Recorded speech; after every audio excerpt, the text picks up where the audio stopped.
Bom, pessoal, então temos aí a questão número 3. Então vocês vão ver que elas são bem similares à questão anterior. Vai ser bem tranquilo de resolver. Ó, diz assim, 8 estudantes fizeram um trabalho em grupo, mas apenas 3 deles deverão apresentá-lo para a turma. De quantos modos podem ser escolhidos os 3 que farão a apresentação? Bom, então vamos lá. Então aqui, vamos colocar primeiramente os dados que a gente tem do problema. A gente está trabalhando com 8 estudantes, então a gente sabe que a gente tem 8 elementos disponíveis para a gente a princípio, sendo que a gente quer fazer o quê? Desses 8 estudantes que fez o trabalho, a gente quer selecionar apenas 3 deles vão apresentar o trabalho, certo? Então a gente quer determinar de quantas formas a gente pode escolher esses 3 dos 8, ok? Então vejam que a gente vai estar formando agrupamentos de quê? Formados por 3 elementos.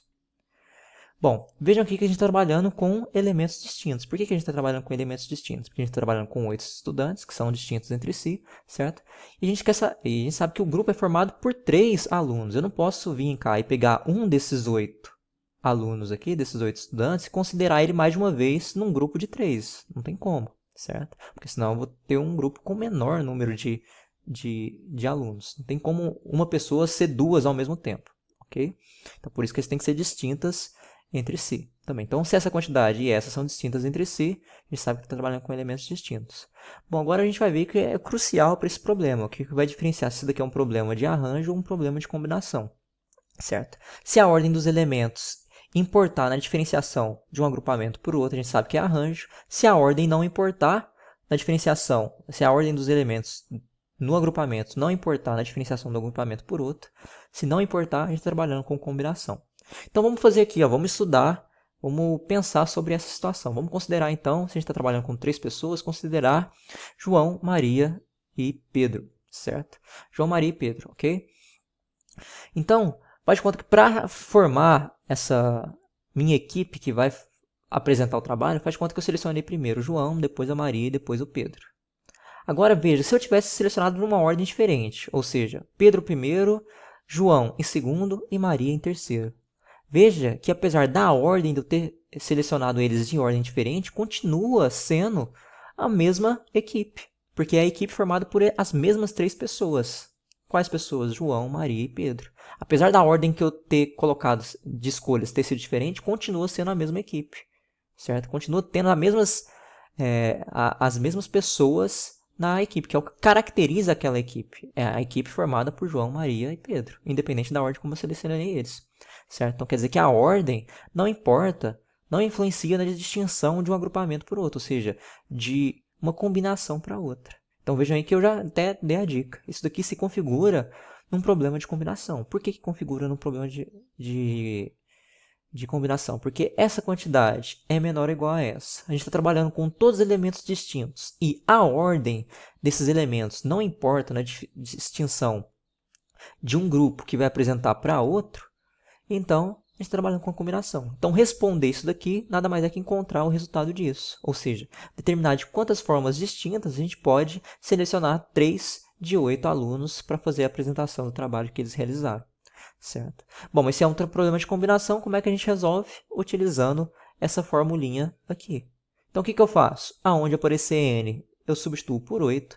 E aonde aparecer k, substituo por 3. Então, é isso que eu fiz aqui nessa parte do slide, ok? Bom, o que eu vou resolver primeiro? A primeira coisa que eu resolvo é o que está dentro do parênteses. 8 menos 3, 5. Certo? Então, eu tenho 5 fatorial aqui e o resto eu vou copiar, ok? O que eu vou fazer agora? Eu vou pegar o maior fatorial, que é o de cima, e abrir até o maior fatorial do de baixo, porque eu quero simplificar essas contas que estão aqui dentro desse fatorial, certo? Bom, então, 8 fatorial, eu posso escrever ele posso reescrever ele dessa forma aqui, ó. 8 fatorial é a mesma coisa que 8 vezes 7 vezes 6 vezes 5 fatorial. Eu paro aqui quando eu chegar no do maior, certo? Então, porque eu vou simplificar 5 fatorial por 5 fatorial dividido por ele mesmo é 1, e alguma coisa vezes 1 é alguma coisa. Então, eu vou ficar sobrando com 8 vezes 7 vezes 6 em cima da minha fração, certo? E embaixo eu vou ter 3 fatorial, certo? Então, eu tenho 8 vezes 7 vezes 6 em cima e 3 fatorial embaixo. Só que o que é 3 fatorial? É o produto dos 3 primeiros números naturais, que é esse produto aqui, ó, de todos os números naturais de 1 até 3. Então, olha o que eu vou fazer aqui para simplificar as contas, sem eu precisar contar. Vejam que 3 vezes 2 são 6, certo? Então, veja que aqui embaixo eu tenho 6 e aqui em cima eu também tenho 6. Então, eu posso simplificar esses dois números. Aqui eu estou escrevendo 6, só que de uma forma diferente, certo? 3 vezes 2 é 6, só que eu só estou escrevendo 6 de uma forma diferente. Então, eu posso cancelar esse produto aqui com esse 6, porque esse produto resulta em 6. Então, em cima eu sobro com 8 vezes 7. Embaixo sobra 1, só que alguma coisa dividido por 1 é alguma coisa. Então, o que sobra é basicamente 8 vezes 7. E 8 vezes 7 é 56. O que quer dizer esse número aqui para a gente? Que existem 56 formas distintas de selecionar 3 de 8 elementos.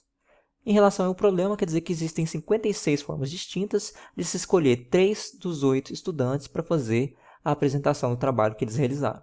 Certo? Bom, pessoal, assim como eu fiz na 1, eu vou resolver a 3 novamente, só que utilizando o princípio multiplicativo para vocês verem que, se vocês não lembrarem dessa formulinha aqui, vocês podem utilizar o princípio multiplicativo para resolver esse tipo de exercício também, certo? Quando a ordem dos elementos também não importar.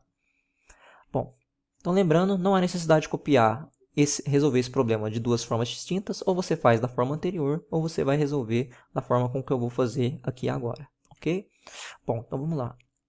A gente está trabalhando com a mesma questão, mesmos dados então. A gente está trabalhando com 8 alunos, sendo que a gente quer organizar eles de 3 em 3 para ver quantas são os grupos distintos que a gente pode fazer de 3 pessoas para apresentar o trabalho que eles fizeram. 3 dessas 8 aqui. A gente está trabalhando com elementos distintos e a gente sabe que a ordem como a gente vai escolher as pessoas para fazer parte desse grupo de 3 pessoas que vai fazer a apresentação não importa. Então isso aqui configura um problema de combinação e a gente sabe que a gente resolve esse problema por essa formulinha aqui. Mas se acaso a gente não lembrar dessa formulinha, vamos utilizar o princípio multiplicativo para nos ajudar. Então o que eu estou dizendo aqui para vocês? Que eu estou dando nome para esses 8 estudantes aqui, certo? Eu estou atribuindo para cada uma dessas letras aqui, para cada um desses 8 estudantes, uma letra do alfabeto. Então vocês podem ver aqui que se vocês contarem eu tenho 8, certo? De A a H são 8. Então aqui eu tenho meus 8 estudantes, representados por essas letras do alfabeto, sendo que eu tenho que organizar eles em grupos de quê? De 3, certo? Quero determinar de quantas formas distintas eu posso organizar eles de 3 em 3, ok? Bom, então vamos lá. Bom, então vamos identificar quem são as nossas situações para esse meu problema. Vejam que as situações para esse problema é justamente escolher uma pessoa para fazer parte da primeira posição do meu grupo, escolher uma segunda pessoa para o meu grupo e escolher uma terceira pessoa para o meu grupo para fazer a apresentação. Certo? Essas são as minhas 3 situações, ok? Bom, então começando aqui da esquerda para a direita, vamos definir que a gente já identificou quais são as minhas situações, só que a gente tem que identificar a quantidade de possibilidades de cada uma delas, porque no final das contas a gente vai fazer o produto dessas quantidades, ou seja, utilizar o princípio multiplicativo, ok? Bom, então vamos lá. Da esquerda aqui para a direita, quantas são as possibilidades nesse momento que eu tenho de estudantes para colocar na primeira posição? Bom, nesse momento aqui eu tenho 8, certo? Eu tenho 8 estudantes para escolher, para fazer a primeira pessoa para fazer parte do meu grupo, certo? Então estou dizendo para vocês aqui, ó, num exemplo, para ficar mais fácil da gente enxergar isso, que eu estou escolhendo o estudante E para fazer parte do meu grupo. A primeira pessoa que vai fazer parte do meu grupo é a pessoa E, o estudante E, certo? Então vejam que eu não vou poder escolher o E de novo para fazer parte do meu grupo, porque ele já está aqui dentro. Não tem como escolher uma segunda vez para fazer parte, tem como eu considerar ele uma segunda vez no meu grupo, certo? Então, sabendo disso, eu quero determinar a quantidade de estudantes que eu tenho para considerar ele como o meu segundo aluno do meu grupo. Bom, mas vejam que se dos 8 eu não posso escolher um deles, quer dizer que 8 menos 1 eu tenho nesse momento, para escolher meu segundo aluno para fazer parte, eu vou ter apenas 7 possibilidades, porque eu já escolhi uma para o primeiro aluno que vai fazer parte do meu agrupamento, certo? Da minha equipe, certo? Então, sabendo disso, estou dizendo para vocês aqui no meu exemplo, que eu escolhi o estudante H para fazer parte, para ser o meu segundo aluno escolhido aqui na equipe, ok? Bom, então quer dizer que eu não vou poder utilizar a pessoa H, o estudante H, para colocar na posição restante, certo? Então, sabendo disso, vamos determinar quantas são as possibilidades de estudantes que eu tenho para colocar, para escolher como terceiro aluno da minha equipe. Bom, se das 8 eu não posso escolher 2, 8 menos 2, 6. Quer dizer que eu tenho apenas 6 possibilidades para escolher de alunos na terceira posição. E eu estou dizendo para vocês que o meu exemplo aqui, ó, ele é formado pelas pessoas E, H e C. Ok? Então, esse aqui é um tipo de combinação dessas 8 pessoas aqui para fazer a apresentação. Ok? Bom, mas como eu disse para vocês no exercício número 1, quando eu utilizo o princípio multiplicativo, eu tenho que fazer o produto dessas quantidades, certo? Mas vejam que para esse problema, a ordem dos elementos não importa, certo? Então, só que quando eu utilizo o princípio multiplicativo, eu estou considerando que a ordem importa. Então, eu tenho que desconsiderar as formas que eu estou contando uma mesma coisa várias vezes. Vejam que eu poderia ter, ao invés de ter escolhido nessa ordem, eu poderia ter muito bem escolhido C, E e H, certo? E esse C e H está sendo incluso, ele está aqui dentro dessas 8 vezes 7 vezes 6. O resultado disso, ela é uma das possibilidades.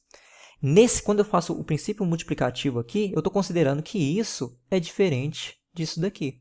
Só que, para a combinação, como a ordem não importa, quer dizer que isso é igual a isso. Então, quantas vezes eu estou, a partir que eu seleciono 3 elementos, quantas vezes eu estou contando esses 3 elementos juntos mais de uma vez? Quantas vezes eu estou contando eles? Bom, a gente está contando eles mais de uma vez, o número de vezes que a gente tem de reorganizar, no caso aqui, 3 elementos. Bom, mas qual que é o número de vezes que a gente tem de reorganizar 3 elementos? A gente sabe que organizar 3 elementos é a gente fazer fatorial dessa quantidade aqui, que é 3, certo? Bom, se eu tenho que ordenar k elementos, que é o que define, porque esses k representa o número de elementos que formam o meu agrupamento, e eu sei que no caso são 3, porque eu quero escolher 3 desses 8, eu sei que para mim reorganizar esses 3 elementos, eu tenho que fazer, para mim determinar a quantidade de vezes que eu tenho de reorganizar esses 3 elementos, basta fazer fatorial de 3, certo? Ou seja, eu vou estar contando essa mesma configuração aqui por essas 3 pessoas, 3 fatorial vezes, que vocês vão ver que é 6. Eu estou contando isso daqui, nesse procedimento aqui, 6 vezes. Cada vez que eu seleciono 3 pessoas, eu estou contando essas 3 pessoas, esse agrupamento formado por 3 pessoas, 6 vezes. Então, eu tenho que vir cá e dividir isso daqui, ó, por 6, que no caso aqui é fatorial de 3, certo? Eu tenho que dividir isso tudo daqui pela quantidade de formas que eu tenho de organizar 3 elementos. E a quantidade de formas que eu tenho de organizar 3 elementos é fazendo fatorial dessa quantidade, que no caso aqui é 3. Então, eu tenho que a quantidade de formas de organizar 3 elementos é 3 fatorial. Então, eu vou dividir todo esse produto aqui por 3 fatorial. Mas o que é 3 fatorial? Mesmo como eu disse para vocês, é 3 vezes 2 vezes 1.